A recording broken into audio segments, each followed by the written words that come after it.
आगमन किंवा भारतात परकीय सत्तेचे आगमन. ठीक आहे. भारतात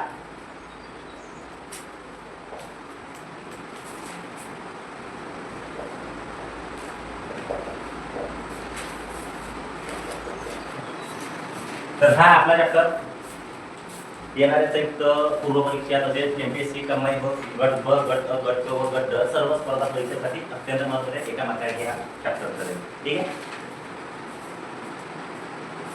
तर इथं आधुनिक भारताच्या इतिहासामधला पहिला चॅप्टर आहे भारतात युरोपियनचे आगमन. तर ठीक आहे यातून चालू करतो.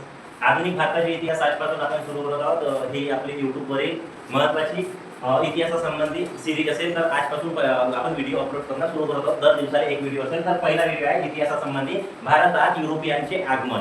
यालाच तुम्ही काही पुस्तके वाचता तर भारतात युरोपीय सत्तेचे आगमन किंवा भारतात परकीय सत्तेचे आगमन या पद्धतीने सुद्धा वाचायचे.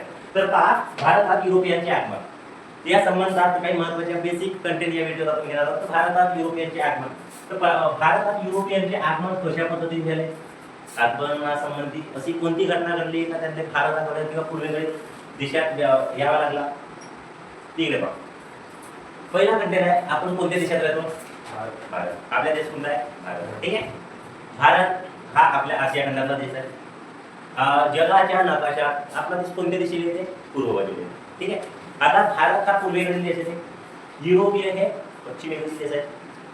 तर या संबंधित पहा भारतात युरोपियनचे आगमन. तर याच्यात पहा इतिहासातला पहिला कंटेंट आहे युरोपियनच्या भारतात आगमन. आता युरोपियन काऊन घेतो कारण या देशाने भारतावर का केला राज्य केलं. समजत आहे.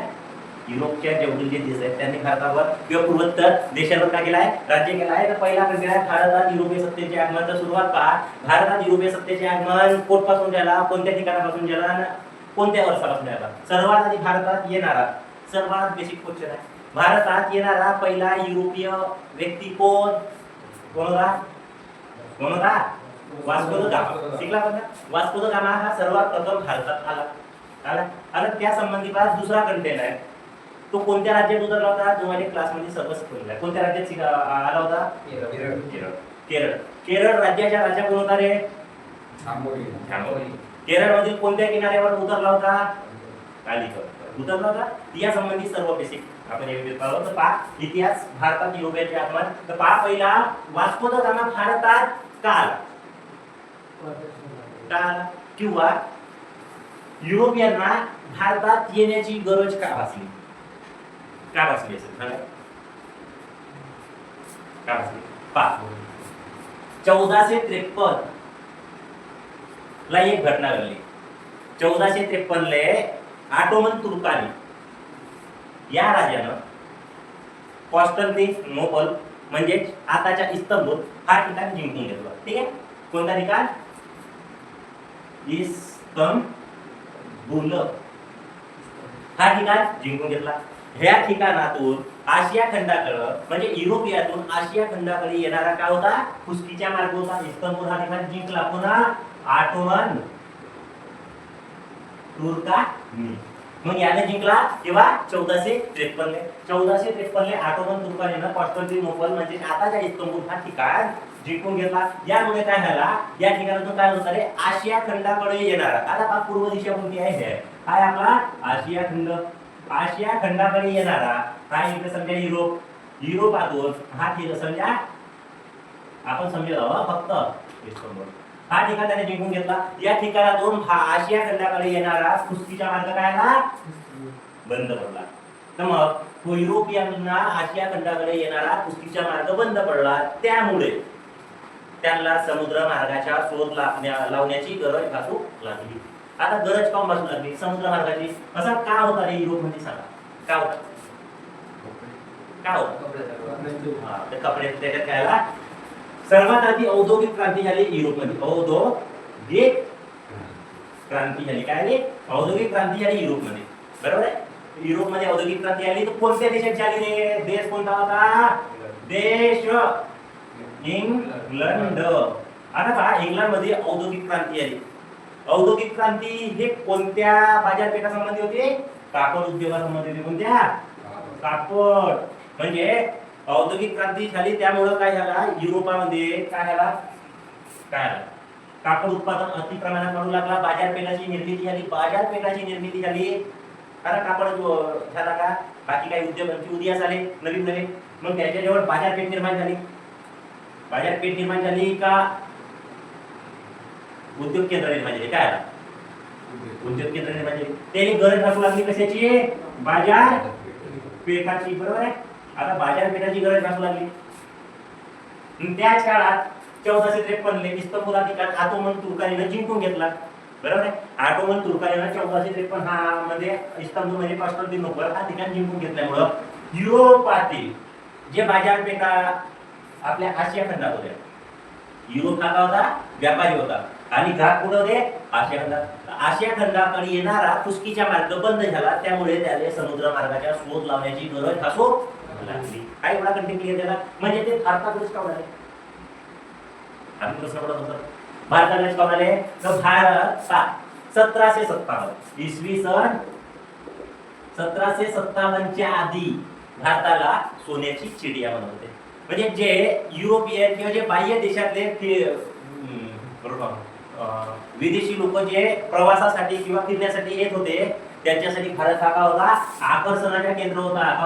आकर्षण. मग त्यांना भारतात असलेल्या महत्वाच्या बाबी त्यांना आपल्या पुस्तकी ठेवला. त्या संबंधित जगात भारताबद्दल काय आकर्षण निर्माण झालं. म्हणजे आकर्षण कसं आहे? भारतात का होता जागतिक दर्जाच्या कोणती विद्यापीठ होती? नालंदा विद्यापीठ होती. भारतात का होता कच्च्या पदार्थ भेटत होता. भारत हा समृद्ध देश होता. तर ह्या समृद्ध देशाबद्दल याले काय झाला? आकर्षण निर्माण झाला. त्यामुळं त्यांनी यांच्या जवळ काय आला? उत्पादन वाढू लागला. उत्पादन वाढला.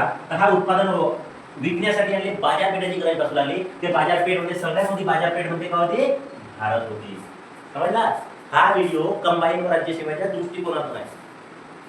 आता इकडे पहा, बाजारपेठेची गरज भासू लागली. कन्सेप्ट सांगा. आता बाजारपेठाची गरज भासू लागली, त्यामुळं युरोपातील जे राज्य होते, जे शासक होते, त्यांनी आपल्या खलासीने काय दिला? आश्वासन दिला, आव्हान दिला आणि त्याने काय दिला? बहुत मोठी रक्कम जारी केला. तर तुम्ही नवीन भूखंडाचा शोध लावा. नवीन भूखंड कोणता होता? तो भारत होता. भारतच पाहून भारताबद्दल आकर्षण निर्माण झालं का? याच्यावर बहुत समृद्ध वारसा लागलाय. समजला? आता भारताकडे येण्यासाठी अनेक खलासी निघाले. त्याच्यातला पहिला सगळा कोण होता रे? पहिला वास्को द गामा नंतर आला. त्या दुसरीचा आपण घेतला पहिला घ्या कोलंबस. बरोबर आहे. आणखी कोण आला दुसरा? बार्थोलोमेव डायस.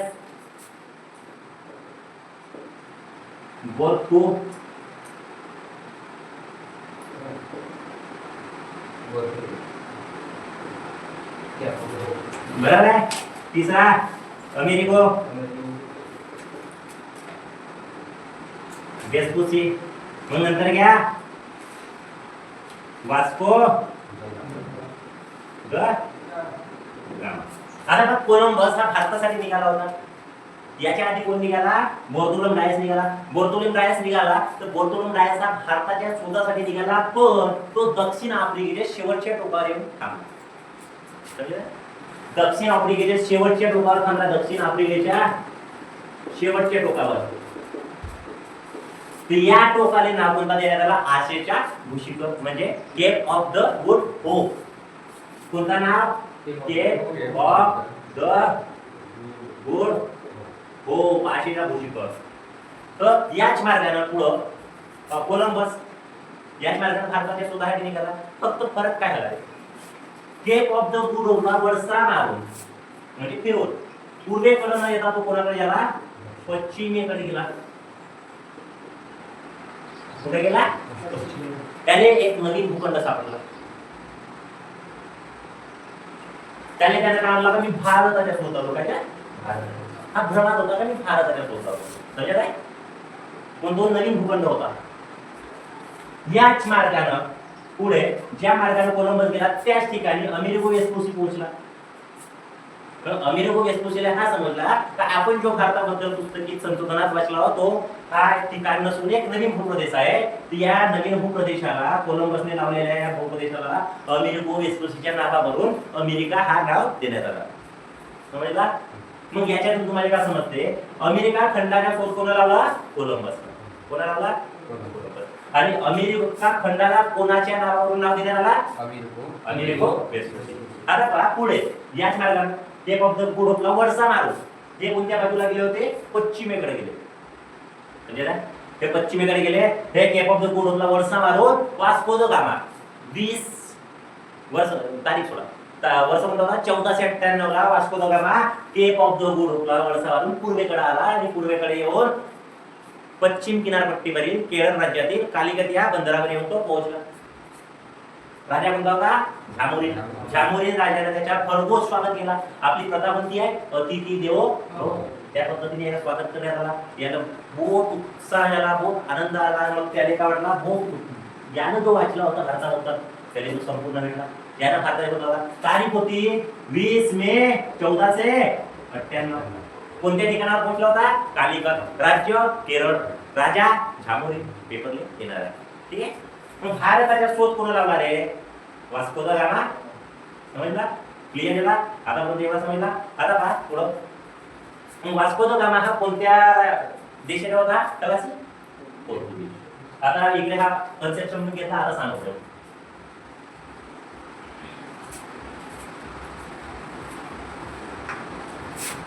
तुम्ही जे पेपर दिले असाल तर तुम्हाला समजते का एक क्वेश्चन येते भारतात परकीय सत्तेच्या आगमनाचा क्रम लावा. भारतात परकीय सत्ता कोणत्या पद्धतीने आल्या ते इकडे लक्ष द्या. पहा सर्वात आधी कोण आले? पोर्तुगीज आले. ठीक आहे. त्यानंतर कोण आले रे? डच आले. त्यानंतर इंग्रज आले व त्यानंतर फ्रेंच आले. समजलं काय? मग हे ट्रिक लक्षात ठेवा.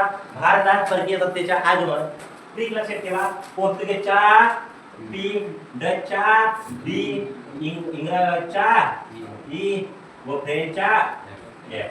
पी डी ई एफ या पद्धतीने क्रम लक्षात ठेवून भारतात परकीय सत्तेचे आगमन सर्वात पहिला आधी आलेली परकीय सत्ता पोर्तुगीज, सर्व त्यानंतर डच, त्यानंतर इंग्रज व त्यानंतर आहे फ्रेंच. क्लिअर झाला? मग पोर्तुगीज संबंधी आपण आता डिटेल माहिती घेऊ. तारीख होती 20 मे 1498. वास्को द गामा भारतात पोहोचला. वास्को द गामा कोणत्या ठिकाणी? कोणता? या पोर्तुगीज संबंध घेतो आपण. वास्को द गामा भारतात आला. ठिकाण होता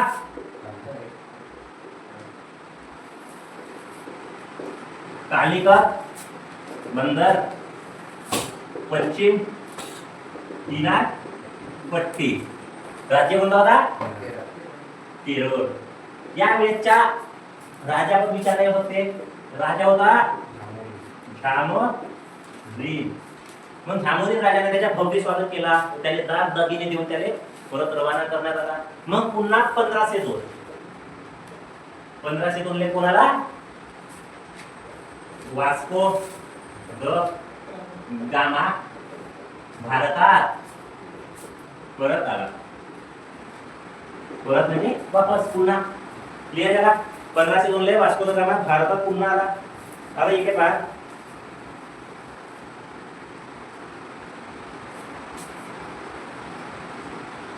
भारतात आला तेव्हा याने काय केला? भारतात काही ठिकाणी आपले व्यापारी केंद्र निर्माण केलं. तर व्यापारी केंद्र कोणते होते रे? वास्को द गामानं व्यापारी केंद्र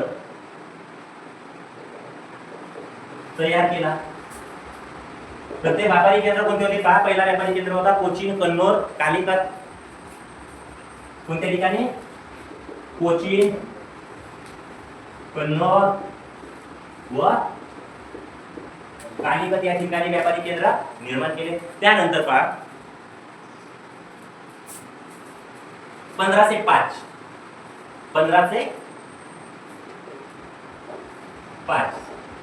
फ्रान्सिस डी अल्मेडा. 1505 साली फ्रान्सिस डी अल्मेडा भारतात आला. याला पोर्तुगीजचा पहिला गव्हर्नर म्हणतात. पोर्तुगीज ज्यांच्या पहिला गव्हर्नर कोणाला बनवण्यात आला? फ्रान्सिस डी अल्मेडा पहिला गव्हर्नर 1505. त्यानंतरच्या पहा 1509 कबूकल.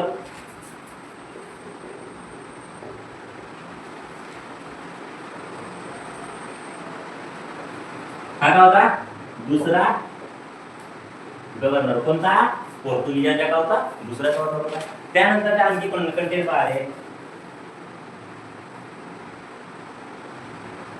काय एवढाच म्हटलं का?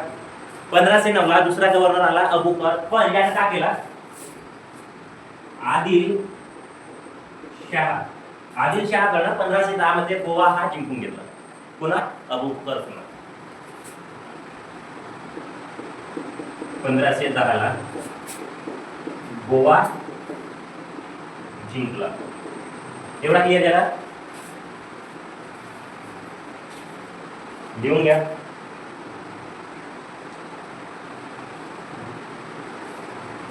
आता पोर्तुगीजाच्या पश्चिम किनारपट्टीवरील वसाहती आणि पूर्व किनारपट्टीवरील वसाहती आपण पाहून घेऊ.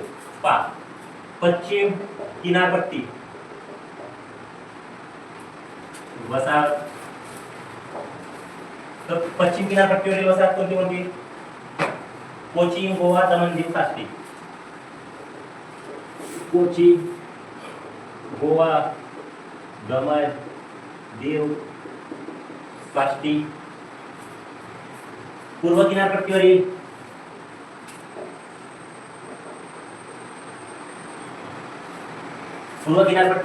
पोर्तुगीजांच्या वसाहती कोणत्या कोणत्या होत्या? सांगा रे बाबा, कोणत्या होत्या?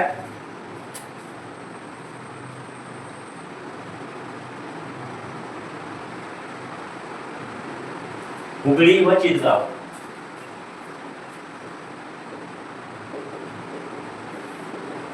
एवढा क्लिअर झाला? आता पहा, पोर्तुगीज भारतात युरोपियनच्या आगमनाला सर्वात आधी कोण आले? पोर्तुगीज आले. या संबंधी समजून घ्या. सर्वात आधी भारतात कोण आले? पोर्तुगीज. 20 मे 1498 ला वास्को द गामा या खलासानं भारताच्या शोध लावला. तो वास्को द गामा भारतात कालिकत बंदर पश्चिम किनारपट्टी केरळ या ठिकाणी येऊन थांबला. केरळ राज्याच्या राजा त्या वेळेसच्या झामोरीन होता. 1509 ला वास्को द गामा पुन्हा भारतात आला. तेव्हा त्यानं काही व्यापारी केंद्र तयार केली. त्यानंतर कोचीन, कन्नौज आणि कालिकत. तर 1505 ला पोर्तुगीजांनी आपला पहिला गव्हर्नर नेमला. तो कोण होता? Francis de Almeida. तर फ्रान्सिस डी अल्मेडा पहिला गव्हर्नर होता. क्वेश्चन पेपर लिहि. तर दुसरा गव्हर्नर होता 1509 कोण होता? अबुकर. अबुकरनं त्यावेळेस काय जिंकला रे? आदिलशहा कडून 1510 ला गोवा हा जिंकून घेतला. त्यानंतर त्याला पश्चिम किनारपट्टीवरील वसाहती कोचीन, केरळ, दमण, दीव, साष्टी हे त्यांनी जिंकून घेतले होते. पूर्व किनारपट्टीवर हुगळी व चितगाव जिंकले होते. एवढा आपण पोर्तुगीजच्या संबंधी पाहिला. आता घेऊ आपण त्यानंतर आलेले कोण होते? पोर्तुगीज नंतर कोण आले भारतात? डच. त्यानंतर आले इंग्रज व त्यानंतर आले फ्रेंच.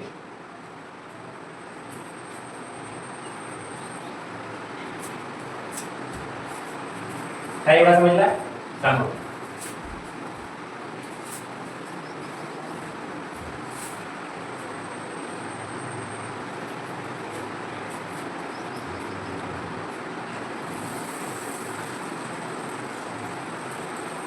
डचच्या संबंधित एवढी माहिती या पेपरला येणार नाही आपल्याला.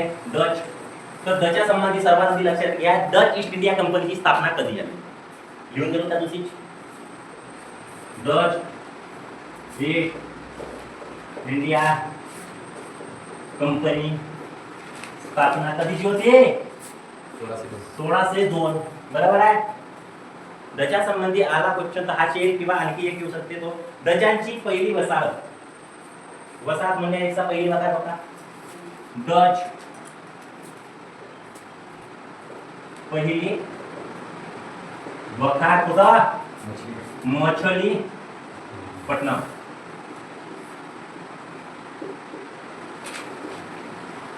जास्तीत जास्त एवढे क्वेश्चन येतील डचाबद्दल. आलेच तर डचांवर जास्त येणार नाही. आता त्यानंतरचा आला आहे आपला महत्त्वाचा कंटेंट आहे इंग्रज. काय? इंग्रज. तर इंग्रज भारतात कधी आले? हा बोलण्यापेक्षा ब्रिटिश ईस्ट इंडिया कंपनीची स्थापना. ब्रिटिश ईस्ट इंडिया कंपनीची स्थापना 1599 ला कुठे आली? इंग्लंडमध्ये आली. बरोबर आहे. पण राणी एलिझाबेथ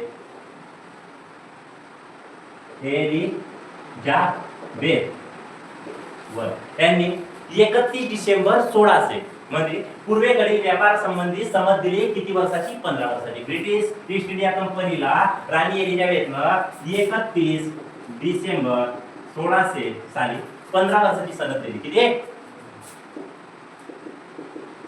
व्यापारी सनद 15 वर्षाची. एवढा क्लिअर झाला. म्हणजे काय होता, पूर्वेकडील देशामध्ये व्यापार करण्यासंबंधी 15 वर्षाची सनद ब्रिटिश ईस्ट इंडिया कंपनीने राणी एलिझाबेथ कोणत्या तारखेला देता? 31 डिसेंबर 1600. त्यामुळेच तुम्ही काय काय पुस्तकीत वाचल्या का ब्रिटिश ईस्ट इंडिया कंपनीची स्थापना केव्हाची म्हणते? 31 डिसेंबर 1600. आता त्यानंतर काय आहे तर 1609 राजा जेम्स पहिला याने कंपनीला व्यापाराची कायमची सनद दिली.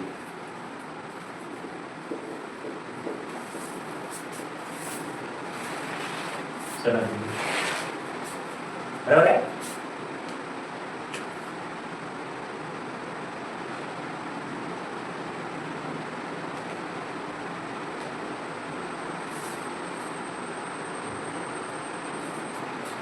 इकडे पहा की 1613 बादशहाने सुरत येथे वखार स्थापनेला सनद दिली. बरोबर आहे. ब्रिटिश ईस्ट इंडिया कंपनीची स्थापना 1599 राणी एलिझाबेथ वन यांनी 31 डिसेंबर 1600 साली कंपनीला पूर्वेकडील देशात व्यापारासंबंधी किती 15 वर्षाची सनद दिली. तर 1609 ला राजा जेम्स पहिला याने पूर्वेकडील देशात व्यापार करण्यासंबंधीची जी 9 वर्षाची सनद होती त्याला कायमची सनद केली आणि म्हणजे कायमच्या परवाना दिला का तुम्ही व्यापार करू शकते. त्यानंतर आहे 1613 बादशहाने सुरत येथे वखार स्थापनेसाठी काय दिला? सनद दिला. तर त्यानंतर म्हणजे तुम्ही म्हणत्या का ब्रिटिशांची भारतातली पहिली वखार कुठे आहे? सुरत आहे. समजला? 1613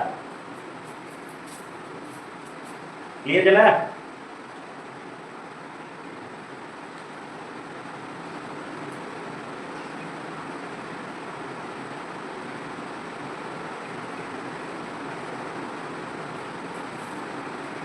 आता 1661 ला एक घटना घडली ज्यामुळे भारतात या काळात कोणाची जास्त चालत होती? पोर्तुगीजांची. तर 1661 ले राजा चार्ल्स दुसरा राजकुमार चार्ल्स दुसरा याने पोर्तुगीजांची राजाची कन्या हिच्याशी लग्न केला. पोर्तुगीज राजकुमारीचे काय ना लग्न. तर आंदोलन म्हणून कोणता भेटला रे? मुंबई हा भेट मिळाला.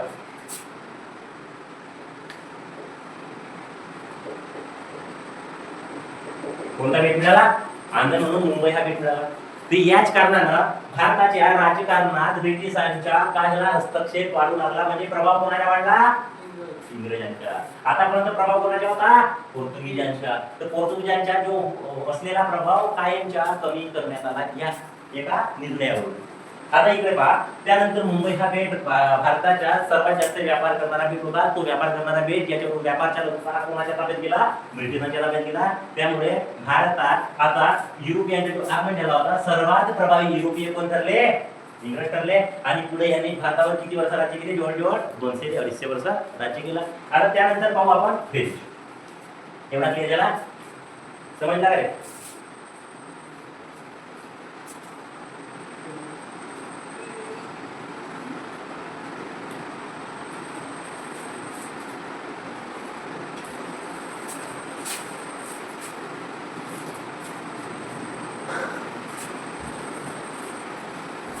आता समजून घ्या फ्रेंच. तर फ्रेंच ईस्ट इंडिया कंपनीची स्थापना कधीची होती? त्या दिवशी झालेल्या लेक्चर मध्ये शिकवलो. फ्रेंच ईस्ट इंडिया कंपनीची स्थापना फ्रेंच ईस्ट इंडिया कंपनी स्थापना कधीची होती? 1664. बरोबर आहे. फ्रेंच ईस्ट इंडिया कंपनीची स्थापना 1664. डच ईस्ट इंडिया कंपनीची स्थापना 1602. ब्रिटिश ईस्ट इंडिया कंपनीची स्थापना 31 डिसेंबर 1600. एवढा क्लिअर झाला. आता समोरचा बघा. फ्रेंचांची पहिली वखार 1600 68 ला फ्रेंचांची पहिली वखार कोणतं? सुरत. एकदम बेसिक लेक्चर आहे आजच्या. हळूहळू लेक्चर शिकवत ॲडव्हान्स होते. पहिली वखार कोणती? सुरत. मग त्यानंतर काय घेतलं आपण कंटेंट? पा हा का त्यानंतर पा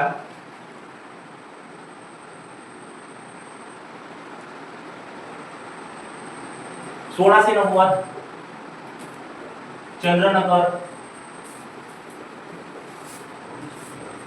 फ्रेंचांनी कोणाकडून? मुघलाकडून मिळवला.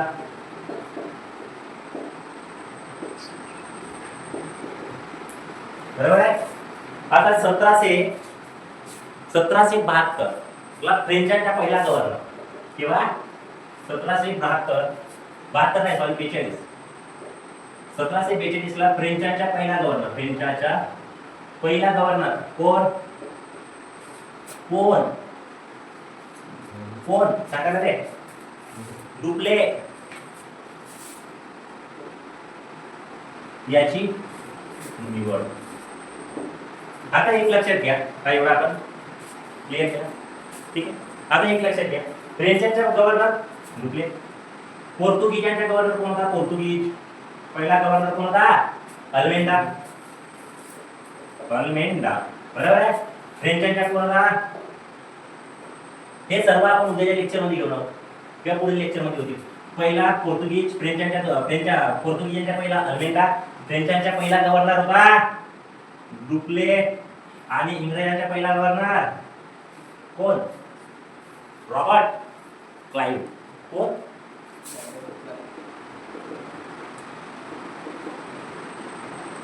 जे नवीन सुरुवात करत आहेत स्पर्धा परीक्षा संबंधी त्यांच्या संबंधी हा व्हिडिओ आहे. ज्यांच्या अभ्यासाला आहे, जे आधीपासून अभ्यास करत आहेत त्या संबंधी हा व्हिडिओ उपयुक्त ठरेल, पण कमी प्रमाणात कन्सेप्च्युअली डाटा आहे. पुढील व्हिडिओ आपला संपूर्ण बेसिक टू ॲडव्हान्स असणार आहे. हा संपूर्ण बेसिक व्हिडिओ होता. व्हिडिओ कसा वाटला कमेंटमध्ये नक्की सुचवा. धन्यवाद.